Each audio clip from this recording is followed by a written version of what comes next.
Para mim foi uma surpresa ontem, eh, essa decisão, né, do Ministério Público do Rio de Janeiro. Vai fazer dia 19 de dezembro agora, daqui 2 meses, daqui 45 dias vai fazer 5 anos que o Márcio Mellen foi acusado. Vai fazer dia 5 de dezembro, 4 anos que saiu aquela matéria na revista Piauí, que acabou com a vida desse cara. E um caso de um cara que eu nunca tinha falado na vida, eu nunca tinha ouvido, eu nunca tinha pronunciado o nome Márcio Mellen na minha vida. Eu tinha pronunciado o nome Rassum.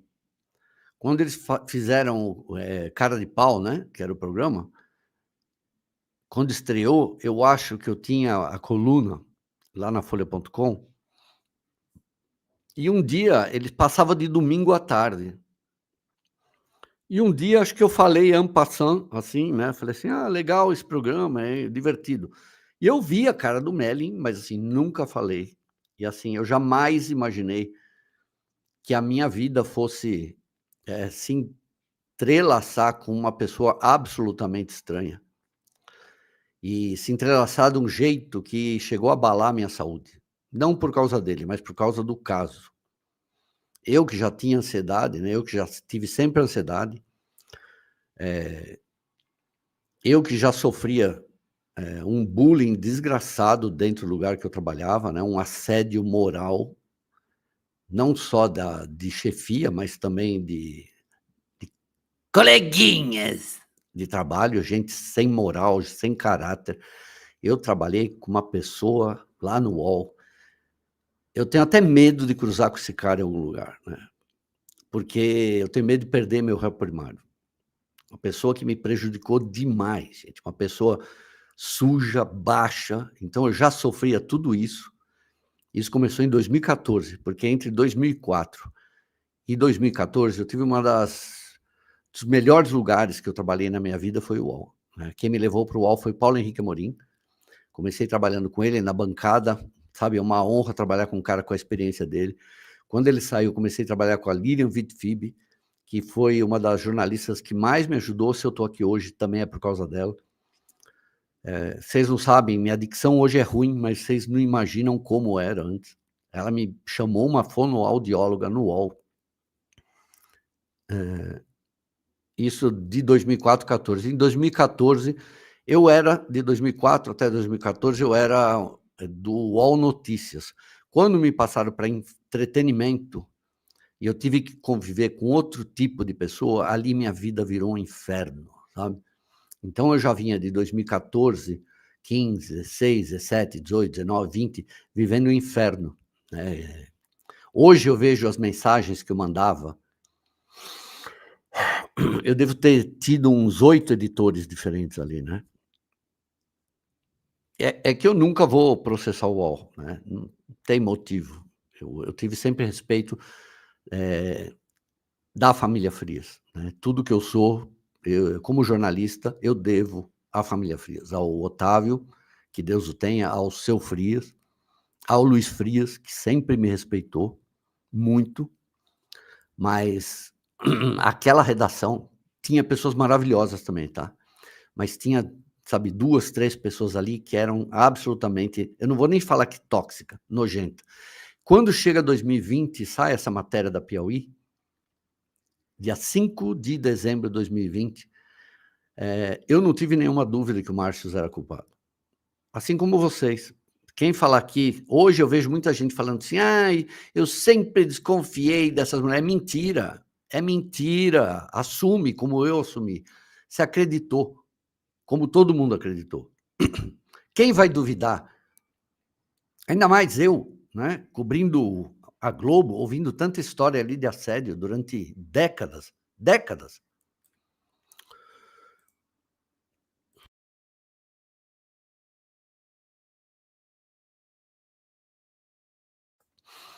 E eu não imaginava que esse caso ia piorar ainda mais a minha situação dentro do UOL. como se fosse possível. Tenho dó do terapeuta do Feltrin. Ela não tem, ela ganha bem. Todo mundo achou que ele fosse culpado, né? Graças a Deus,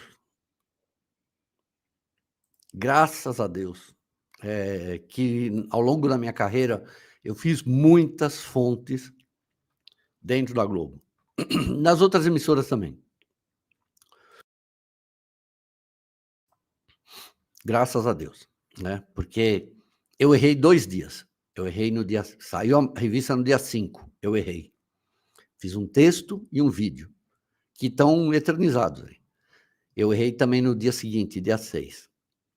Um texto e um vídeo.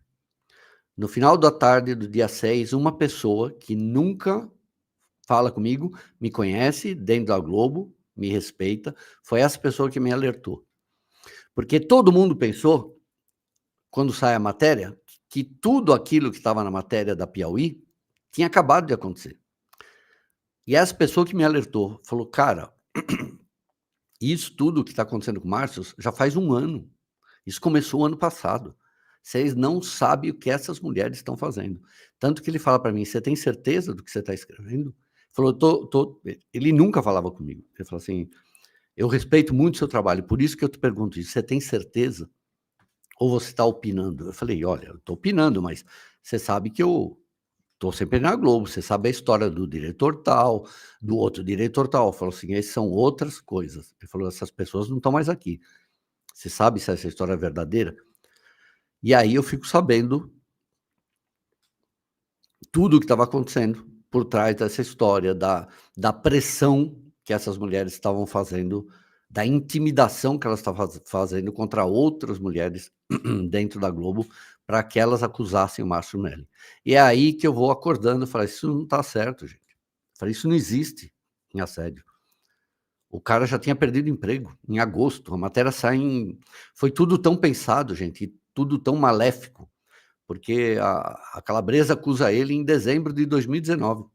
E o propaganda da Ecoval, ela acusa ele em dezembro. Aí, janeiro, fevereiro e março de 2020, elas simplesmente vão para cima dele com todo o ódio. Em março, ele tem que se afastar para operar a filha. Elas passam, elas não deixam ele voltar. Tanto que quando ele volta, em agosto, setembro, ele já sabia que estava fora, gente. Porque ele já tinha virado um estuprador dentro, sabe? E aí tudo é muito bem pensado, porque ele é mandado embora em agosto, setembro. Em outubro, a advogada Mayra Cota já dá uma entrevista para a Mônica Bergamo, sem ter nem sequer procuração das mulheres que iam acusar o Melling. Depois ela passa em dezembro todas as informações para o João Batista Júnior da revista Piauí publicar aquela matéria que está totalmente errada, é totalmente fictícia. E depois que ela faz isso, ela ainda vem falar na imprensa que ela não queria judicializar o caso. Estava tudo bem, não precisa judicializar. Ou seja, só destruir a vida do cara, só acabar com a vida de uma criança que tinha feito uma cirurgia cardíaca de peito aberto, né, de gêmeas, de meninas. Só isso tá bom. Só de humilhar a ex-mulher do Márcio, a Joana, só de ofender toda a família dele, só de fazer o cara não poder sair na rua, ter que fugir para Portugal, só depois de conseguir pegar o passaporte, já estava tudo bem, já estava ótimo.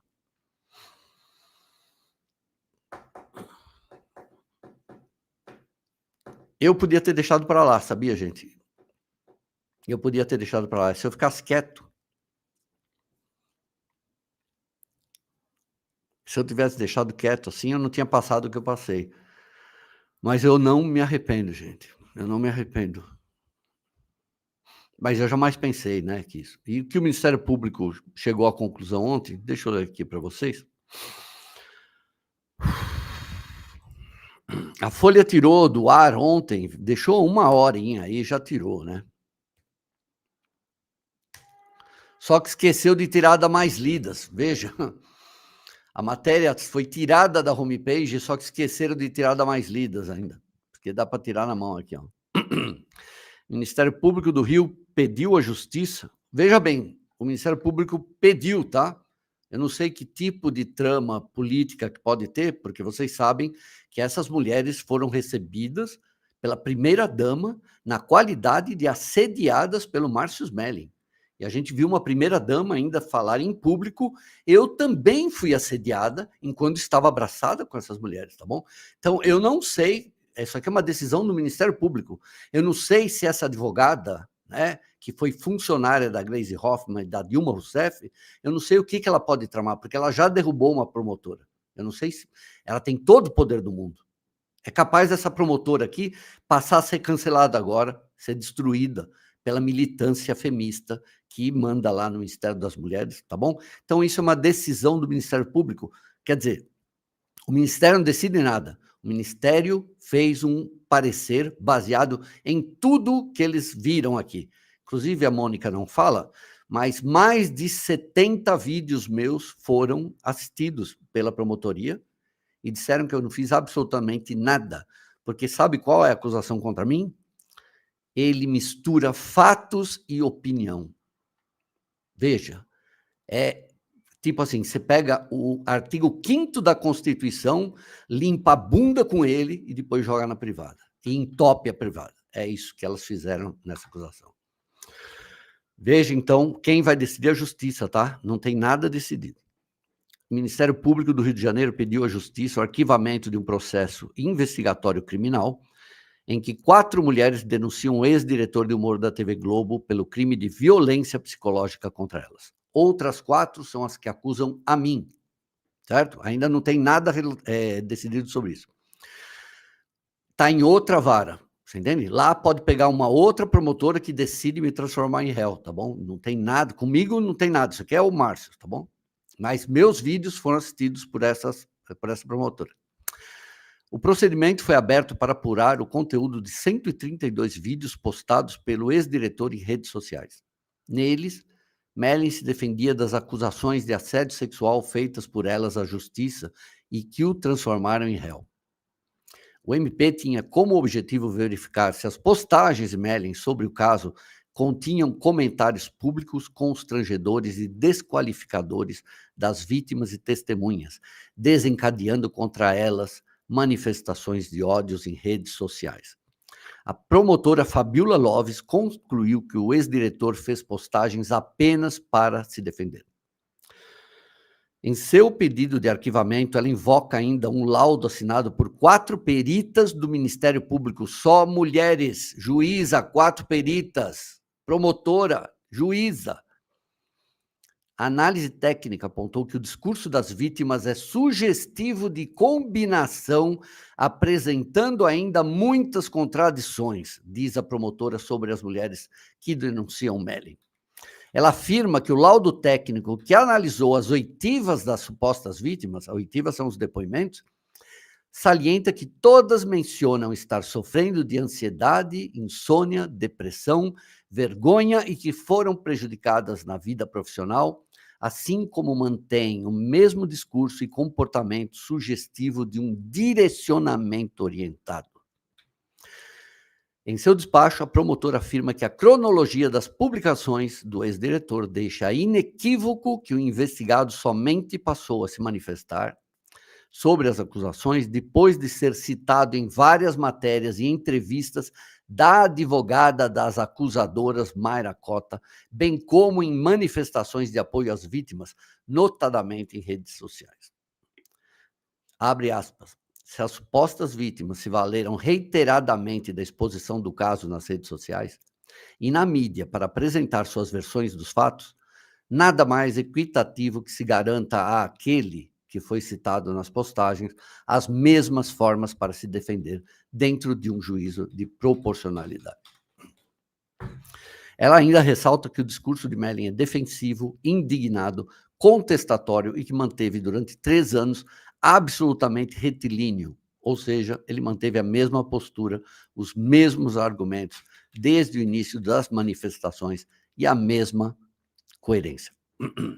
Uma outra denúncia de violência psicológica feita por outras 4 mulheres em São Paulo foi oferecida pelo Ministério Público de São Paulo, mas a Justiça Paulista decidiu encaminhá-la para o Rio de Janeiro. Ela tramita em outra vara de justiça. Essa é a denúncia contra mim.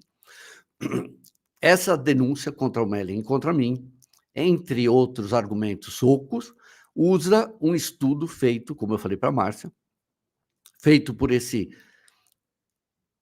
eu não sei nem o que falar, essa ONG, né, que para mim se tornou uma ONG, pelo menos essa pesquisa desqualificada, uma pesquisa desqualificada, manipulada, picareta, de uma femista, amiga da patota, sem chancela de um conselho de ética, ou seja, não vale nem para limpar a bunda também com essa pesquisa. Eu não colocaria na caixa da Isabelita para não causar intoxicação nela. E essa pesquisadora ainda vem se colocar como testemunha de acusação. E usaram essa pesquisa vagabunda, e foi divulgada por aquele sujeito chamado Guilherme Amado, foi publicada por aquele site vagabundo chamado TPM, onde eu fui chamado até de estuprador, certo? Então, uma hora vai acabar isso, e vai todos os vagabundos e vagabundas tomar processo no meio do rabo. Todos e todas, né? Tá tudo aqui. Eu não guardo mágoa, eu guardo nomes e prints, certo? E eu espero que o Márcios faça a mesma coisa. Porque essas mulheres destroem a vida das mulheres realmente assediadas. Todas têm a mesma desculpa. Todas tiveram carreiras medianas, para não falar medíocres, que significa a mesma coisa. Nenhuma tem uma vida artística relevante. Não existem prêmios, não existem atuações memoráveis. Acho que nem Kikito não ganharam na vida. E todas querem acusar um cara que elas bajularam durante anos de ser o responsável pelo fracasso na carreira delas. E agora querem falar que eu também sou responsável, porque como eu misturo fatos e opinião, como eu tenho opinião formada sobre as coisas, como eu mostro, como eu desmascarei com provas materiais aqui durante 4 anos que elas mentem, então eu tenho que ser acusado, calado, e aí vem um promotor aqui de São Paulo, outro lacrador, pedir para eu retirar, mandar, né? Ele pediu para a justiça para retirar 160 vídeos daqui, mandar bloquear meus bens, fazer tutela antecipada, porque cada uma das 4 está pedindo R$200 mil para mim, né? Porque estão sofrendo distúrbios psiquiátricos. Eu acho que o distúrbio começou lá em 2019. Não são feministas, são femistas. O Brasil foi tomado pelo movimento femista e vocês aguardem que vai piorar a partir de 2025. As coisas vão piorar. É uma vitória do Márcios Mellen, não resta dúvida. A minha não é nada, né? Para mim está em outra vara, vai pegar outra promotoria, e eu acredito até que minha situação vai ser pior, porque com essa decisão, com esse laudo tão incisivo dessa promotora, eu vou virar agora o alvo para virar réu, você entende? Elas têm que ter alguma vitória, e vai ter manipulação política. Essa advogada Mayra Cota já derrubou uma promotora. Para quem nunca acompanhou essa história, o Márcios Mellen ia ser inocentado no final de 2022. Ele ia ser inocentado. A delegada original do caso, quando ela faz a investigação, o inquérito, ela entrega o relatório para a promotora original do caso. No dia que ela entrega, sem indiciar o Márcio Mellen, sem indiciar nada o Márcio Mellen, a promotora simplesmente muda de promotoria, ela vai embora. E daí eu descubro que ela mudou de promotoria porque a advogada Mayra Cota denunciou essa promotora como uma misógina, como uma membro dessa rede misógina, como apoiadora de homens que agridem mulheres e que assediam mulheres. E essa promotora ficou piscando, que não passava nem Wi-Fi, porque ela passou a ser investigada pelo próprio Ministério Público do Rio de Janeiro, pelo NAVE, Núcleo de Apoio às Vítimas. E ela ficou desse jeito, caiu fora do caso. Aí a dona Mayra Cota, em conluio com o procurador-geral do Rio de Janeiro, colocaram uma outra promotora, trazida de Laranjeiras para Copacabana. Em 3 meses, ela leu mais de 3.000 páginas, ouviu mais de 2.000 horas de oitivas, etc.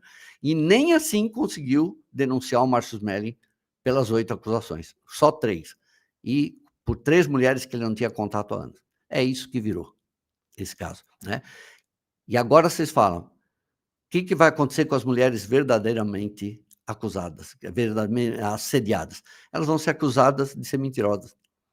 É isso que está sendo feito no Brasil com essa luta das mulheres, né? E aí, qual o problema? As verdadeiramente assediadas também ficam quietas.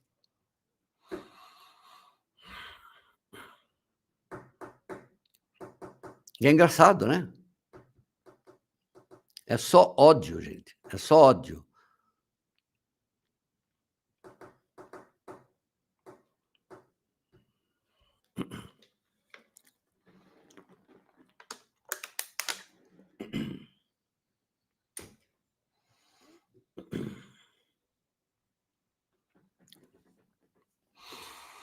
Deixa eu ler um pouquinho vocês aqui. Cansei desse caso. Gente, isso tudo acontece, gente. Além dessa história que eu contei para vocês do UOL, né? E aí, quando eu começo a mostrar, porque eu comecei a tentar ouvir o Márcio, né? A primeira entrevista que eu consigo dele, primeiro ele manda um outro lado, né, por meio dos advogados dele, depois que eu publico a matéria, né, a primeira que eu estava criticando ele, né, é uma matéria que se vocês procurarem, né, deixa eu ver se eu acho aqui, peraí.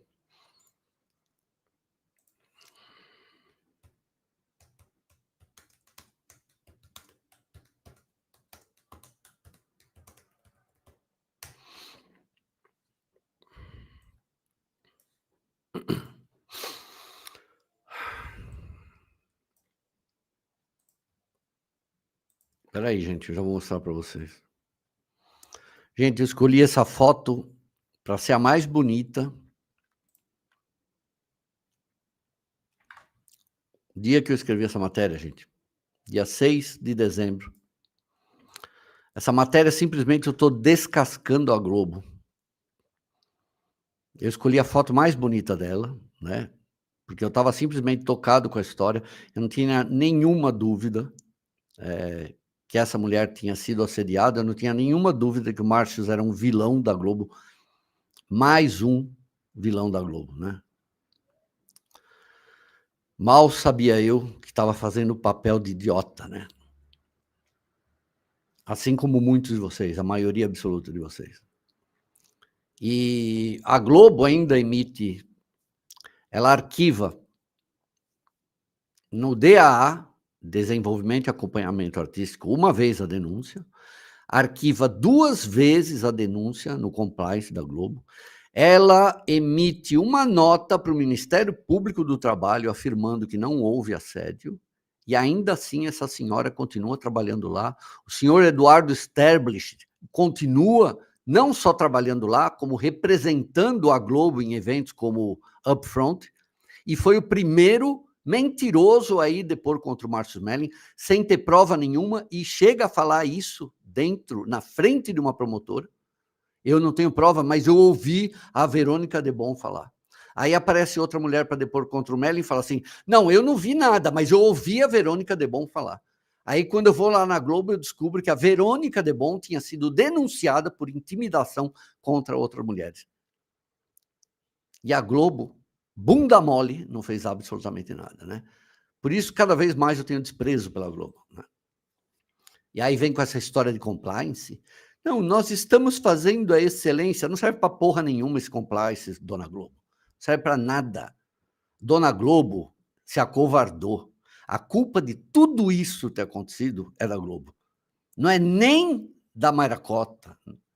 A culpa é da Globo, porque se fosse uma empresa séria, no momento que percebeu que elas estavam mentindo, e ela já sabia isso, em março de 2020, tinha que ter mandado embora por justa causa todas essas mulheres, para não ficar agora tomando uma multa de 40 milhões no Ministério Público do Trabalho, certo?